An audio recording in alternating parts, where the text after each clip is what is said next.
vai continuar sendo pecador condenado. Porque não são, tá certo? As nossas atitudes que nos justificam diante do Senhor. Não é o que eu faço que me justifica diante de Deus. Nada do que eu faça ou venha fazer vai me justificar diante do Senhor. Vai justificar o meu pecado. Você quer ver o que é os nossos atos de justiça diante do Senhor? Vamos lá ver. Isaías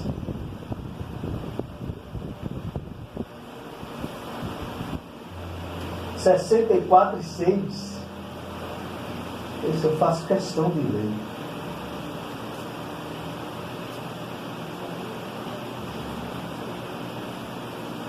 Olha só. Olha bem, presta bem atenção aí o que é que a Bíblia diz. Eu sou bonzinho. Eu não desejo mal a ninguém. Eu ajudo, eu gosto de ajudar, eu sou uma pessoa servidora. Eu sou assim. Eu não preciso de Jesus não. Certo? Eu sou bonzinho, né? Eu sou justificado pelos meus atos diante de Deus. Aí veja aí o que é que Isaías ele diz.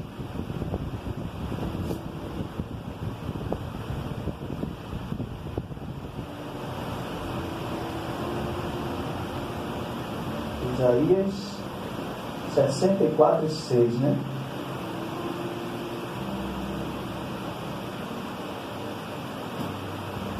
Olha só que palavra.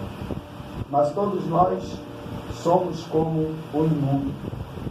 Todas as nossas justiças como trapo de imundícia. E todos nós caímos como a folha, e as nossas iniquidades como um vento nos arrebataram. Você sabe o que é esse trapo de imundícia que Isaías está falando aqui? Você sabe o que é trapo de imundícia? Qual é o trapo de imundícia que Isaías está falando aqui? Você sabe o que é esse trapo de imundícia?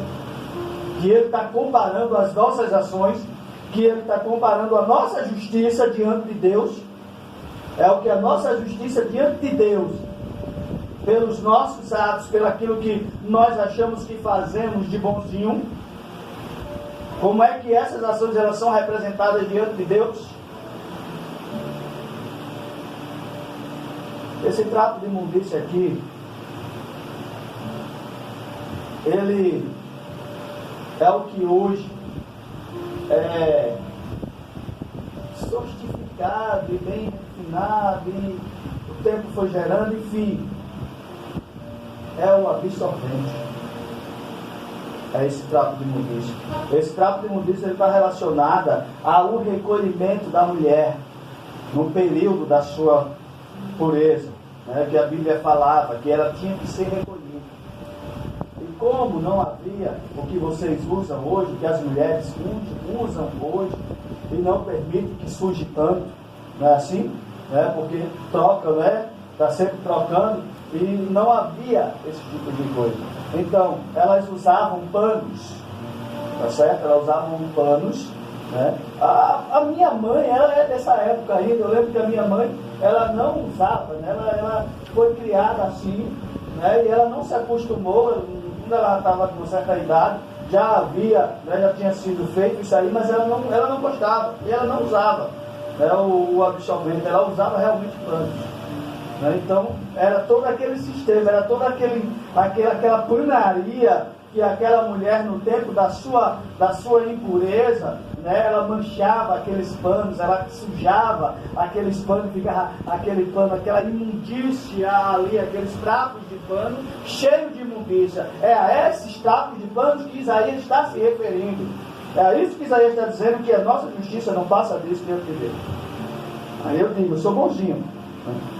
Isaías 53:6 ainda.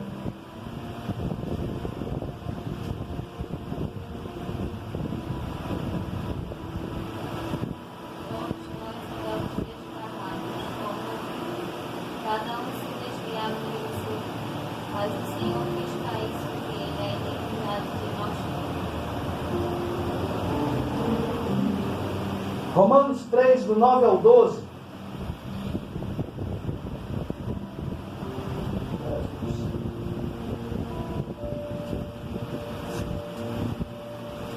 Romanos capítulo 3, do 9 ao 12, diz: pois que somos nós mais excelentes? De maneira nenhuma, pois já antes demonstramos que tanto judeus como gregos, todos estão debaixo do pecado. Como está escrito, não há um justo, nenhum sequer. Não há quem entenda, não há ninguém que busque a Deus. Todos se desviaram do caminho e juntamente se fizeram inúteis. Não há quem faça o bem, não há nenhum só. Sepulcro aberto é a sua garganta, e com as suas línguas tratam enganosamente. Veneno de áspides está debaixo, até o 12 só. Vamos do 19, 20 e 23 desse mesmo capítulo. 19 diz: ora, nós sabemos que tudo o que a lei diz aos que estão debaixo da lei o diz, para que toda a boca esteja fechada e todo mundo seja condenado diante de Deus. Por isso, nenhuma carne será justificada diante dele pelas obras da lei, porque pela lei vem o conhecimento do pecado. E o 23 diz: porque todos os pecados pecaram e estão destituídos da glória de Deus. Ainda capítulo 5 de Romanos, versículo 12 e 21, do 12 ao 21, a gente temos mais uma afirmação do apóstolo Paulo, escrevendo à igreja de Roma, a respeito do verdadeiro estado que os homens, que a humanidade, ela se encontra quando é referente à posição entre homens e Deus. Capítulo 5, versículo 12 ao versículo 21, diz assim: pelo que por um homem entrou o pecado no mundo, e pelo pecado a morte, e a morte assim também passou a todos os homens, por isso todos pecaram. Porque até a lei o pecado estava no mundo, mas não havendo lei, o pecado não é imputado. No entanto, a morte reinou desde Adão até Moisés, até sobre aqueles que não pecaram à maneira da transgressão de Adão, o qual é figura daquele que havia de vir.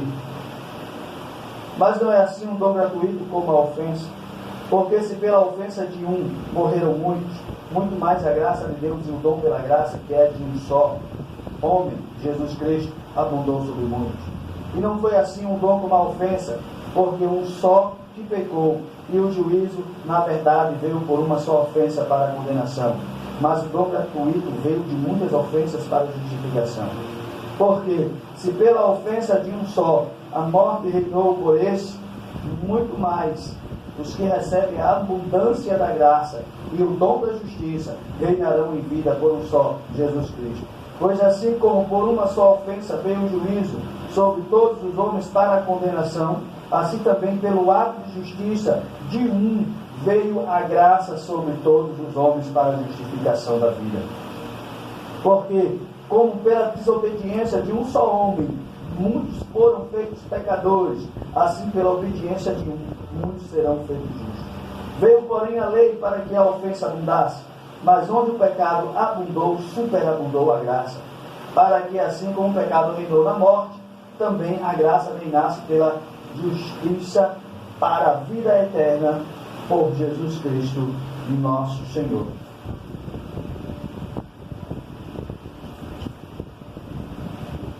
Então, o que é que Paulo está dizendo? Paulo está dizendo que há jeito da raça humana. Paulo está apontando uma solução, acendeu uma luz no final do túnel, acendeu-se uma luz. Ele está dizendo que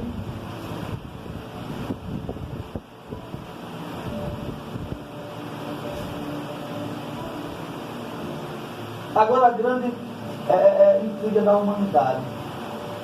Deus sabia que Adão ia pecar?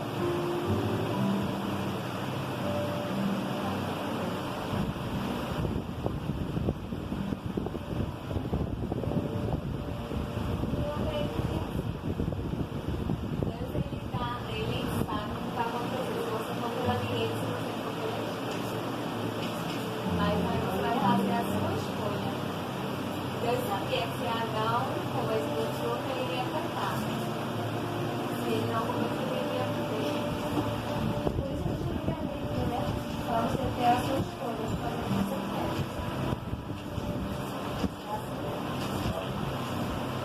Livre-arbítrio.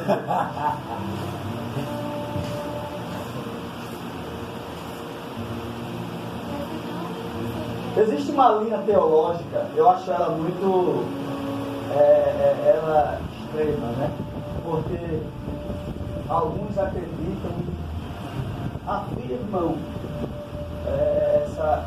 tem convicção nisso, eles afirmam categoricamente que é assim. Essa linha teológica ela vai dizer que do próprio Deus, aí a questão da.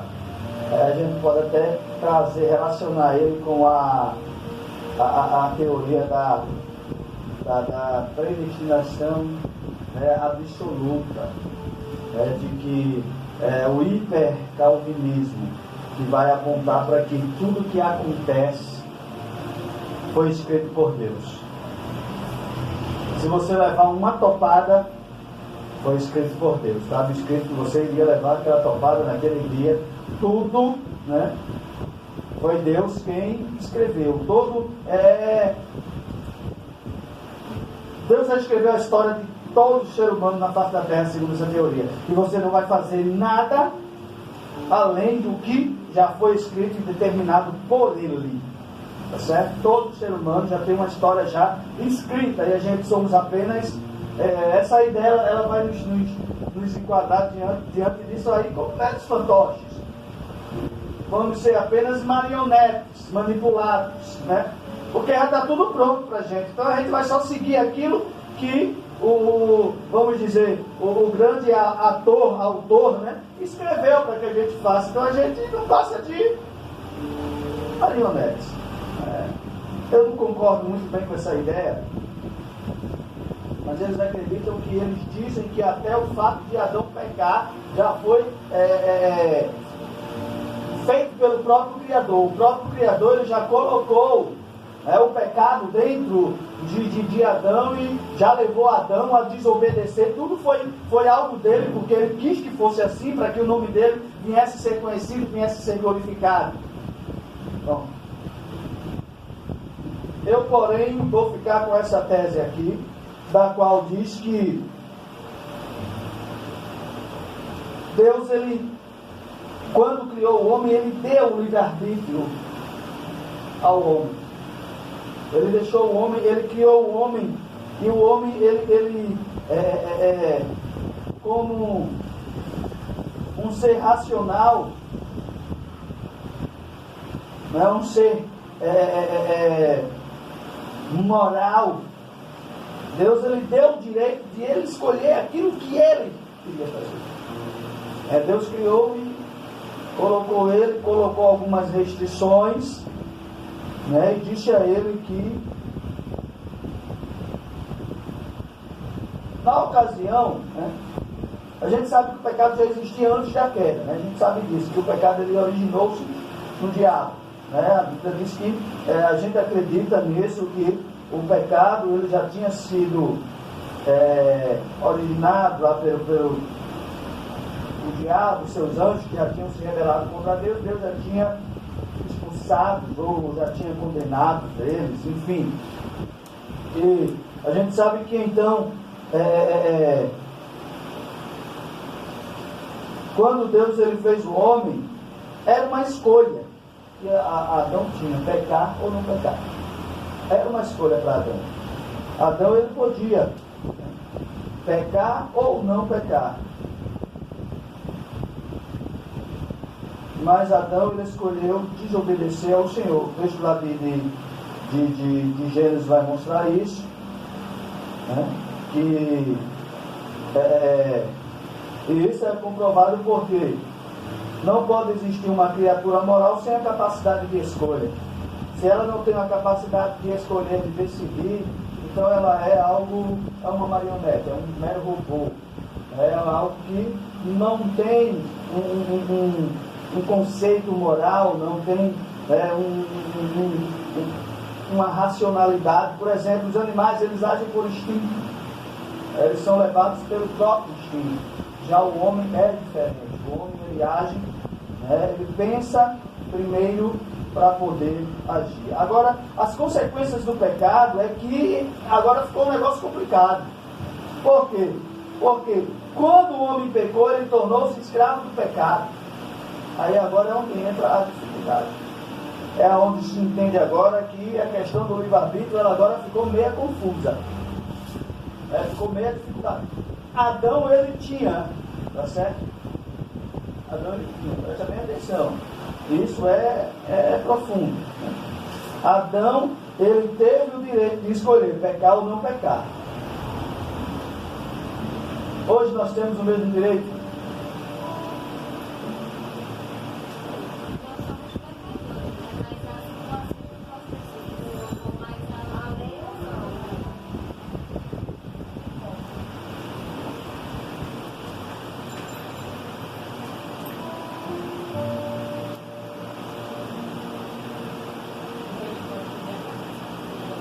Oi?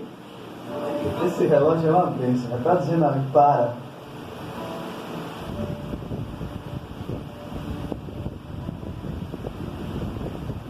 Você já viu Paulo dizer que ele não conseguia fazer o bem que ele queria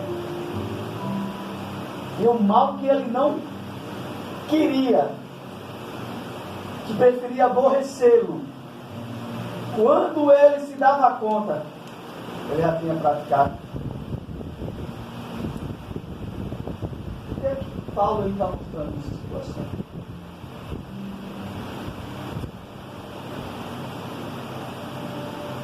Ele até diz: o pecado que habita em mim.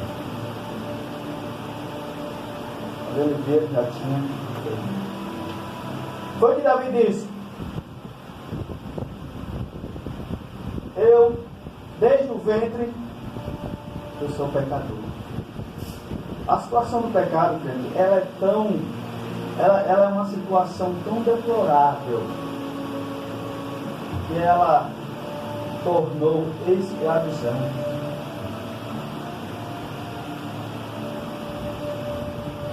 Todo ser humano ele nasce escravo do pecado. Todo ser humano ele nasce sem escolha de pecar ou não pecar. Ele vai pecar. Existem situações, certo? Existem situações, é porque nós temos esse costume e esse erro terrível de levar ao extremo, de somente relacionar pecado, coisas graves. Nós temos isso, nós fazemos muito isso.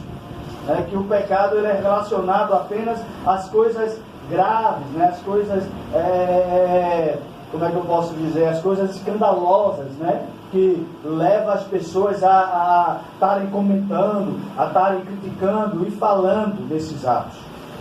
Mas quando a gente tira essa visão e traz o pecado para tudo que nos rouba da direção divina, a gente vamos ver que realmente nós pecamos e em muitas situações nós não podemos escolher o pecar ou não pecar. Nós pecamos. Você já viu pessoas até na igreja que tem dificuldade em alguma área da vida? Ela não quer praticar aquilo. Pessoas que são escravizadas. E por mais que não queira, por mais que lute, por mais que quando vê.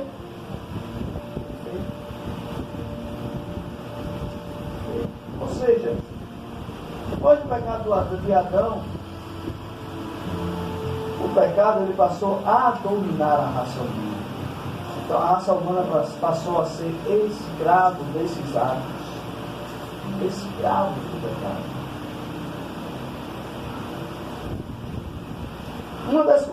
Uma das consequências, né, consequência do pecado, uma das, e a maior da consequência dos pecados é o quê? É a morte. E que morte é essa? A gente já falou aqui, são três. A morte espiritual, que é a separação temporária, né, do homem com Deus. A morte física, né, que é a morte, separação, né, do material com o espiritual, e a morte eterna, que é a condenação eterna do ser. É onde o ser ele vai ser levado a viver eternamente separado de Deus. A morte espiritual, segundo o Efésios mostra lá no capítulo 2, ele vai ser bem claro. Efésios 2, capítulo 1, alguém leia aí, para a gente concluir com isso. Efésios 2. Efésios 2, versículo 1. E vos vivificou, estando vós mortos em ofensas e pecados. Veja o que é que Paulo diz. O que é que Paulo diz? Paulo se refere, ele está escrevendo a igreja de Efésios, está dizendo que os Efésios eles foram vivificados. Certo? Mas ele diz que antes de ser vivificado, ele diz que os crentes lá na igreja de Éfeso estavam o quê? Mortos. E a gente entende claramente qual é o tipo de morte que Paulo está falando.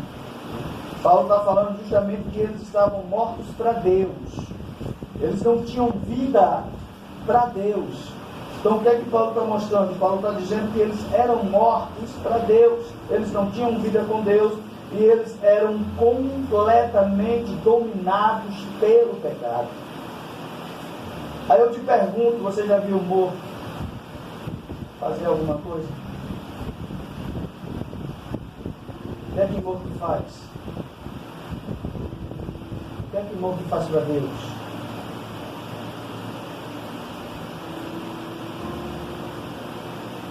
Então Paulo ele tá relacionando justamente ao fato de que nós, por nós mesmos, somos incapazes de nos livrarmos do nosso pecado. Essa é a grande verdade. Essa é a grande verdade. Deixa eu te dizer mais uma coisa. Nós continuaremos pecando. Foi ou não foi, a gente vai cometer pecado. Foi ou não foi, isso é uma coisa que... Essa é a nossa luta, como eu falei a princípio, isso é a grande guerra do crente. Então o crente tem que estar se revestindo de quê? Das armas espirituais. O crente ele tem que estar buscando mortificar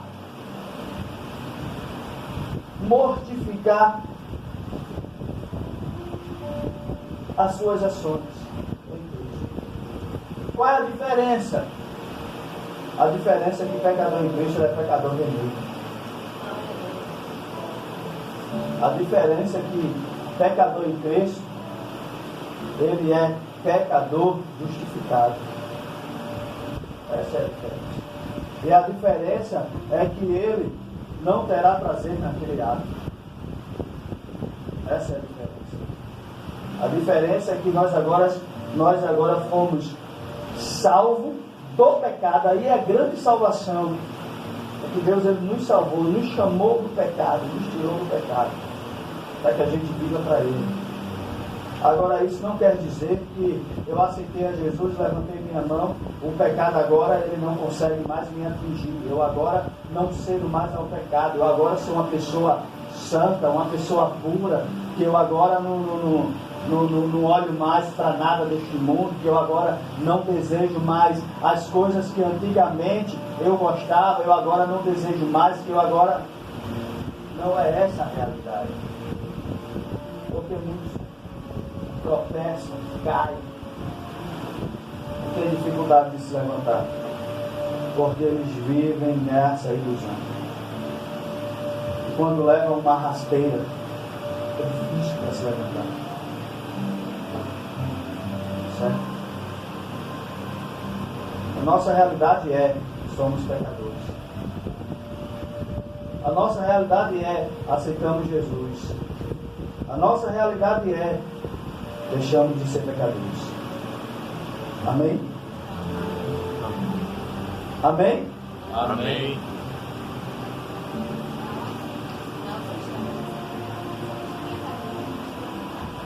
Amém?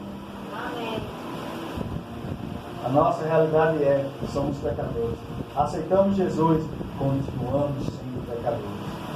Essa é a realidade. O que muda é a nossa posição diante de Deus, porque agora nós somos justificados diante de Deus. Através do sacrifício de Cristo, nós somos justificados. Então a gente agora entende isso. É o que a gente faz agora. A gente luta contra o pecado. A gente entende que Jesus, Ele morreu por meu pecado. Então eu preciso lutar contra este pecado. Isso é um ensinamento que a Bíblia vai nos mostrar, essa grande guerra que Paulo vai falar, que o escritor dos Hebreus ele vai falar. É a grande guerra. O Novo Testamento ele vai tratar isso de uma forma maravilhosa. Gálatas, Paulo fala isso. Em Coríntios, Paulo fala isso. Em Romanos, Paulo fala isso. Paulo ele vai tratar disso quase em todas as suas cartas. E por que não dizer, em todas as suas cartas, Paulo ele vai fazer menção desta grande luta do cristão. Combatendo o pecado. Combatendo este mal que nos leva a errar o alvo, nos leva a fugir do objetivo para o qual fomos criados. Agora, sem falar que nós temos um privilégio. Deus é muito bom. É que a bondade de Deus, é como eu falo, veja a salvação como ela é algo tão extraordinário que muitos não compreendem o que é a salvação. Por que o pessoal aí fora não consegue vencer? Por que estamos aqui hoje? E outrora, a essas horas, eu estaria drogado. Alguns aqui talvez estivessem bebendo ou em alguma dança, alguma coisa desse tipo. Porque hoje nós estamos aqui.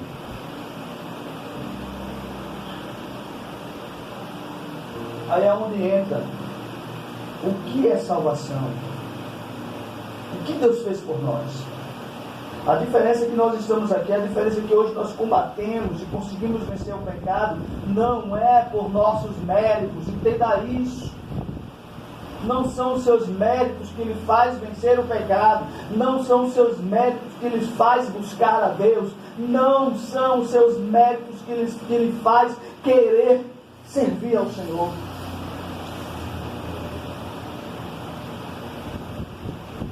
Então o que é, irmão?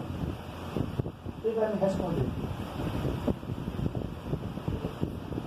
O Espírito Santo, sim. É o Espírito Santo que habita em nós. Ele é que nos leva a lutar. Ele é que nos leva a resistir, a rejeitar. É Ele. Agora você sabe o que é que a porção, o que é receber o Espírito Santo? Sabe o que é que Deus fez?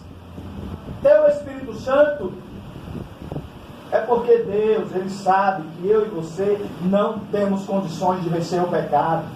Deus sabe que eu e você jamais venceremos o pecado. Então o que é que Deus faz?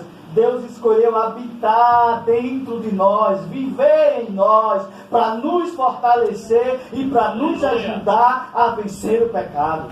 Glória seja dada a Ele. Vamos ficar de pé?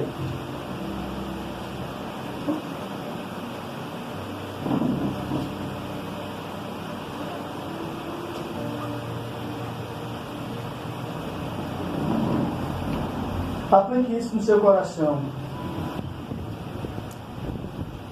Se não for Jesus, nós estamos frios. Aplique isso no seu coração. Não são os seus atos que lhe justificam. Não é porque você ora, sei lá quantas vezes, quantas horas por dia. Não é porque você louva, sei lá quantas vezes por dia. Não é porque você vem à igreja de manhã, de tarde, de noite. Não são essas coisas que te justificam diante de Deus. Certo? O que justifica você diante do Senhor é o sangue, é o sacrifício, é o ato de Jesus. É o ato de Deus. Sem isso nós estaríamos frios. E não haveria restrição para nós. Então aplique isso no seu coração. Se porventura, em alguma vez, o seu coração querer se voltar para a soberba, para a arrogância, de cair, né, nessa cilada de Satanás e você começar a achar que porque você ora muito, porque você busca, porque você prega, porque você louva, porque você faz e acontece, isso lhe faz uma pessoa justificada diante de Deus, isso lhe faz uma pessoa santa, isso lhe faz uma pessoa mais próxima de Deus. Eu quero dizer uma coisa a você: pare, volte com pressa, você já está desviado. Se esse pensamento entrou na cabeça, está em sua cabeça, se tem esse sentimento, volte com pressa, você está longe da verdade. A verdade é Ele em nós. E se não fosse Ele em nós, estaríamos perdidos. Que Ele seja louvado.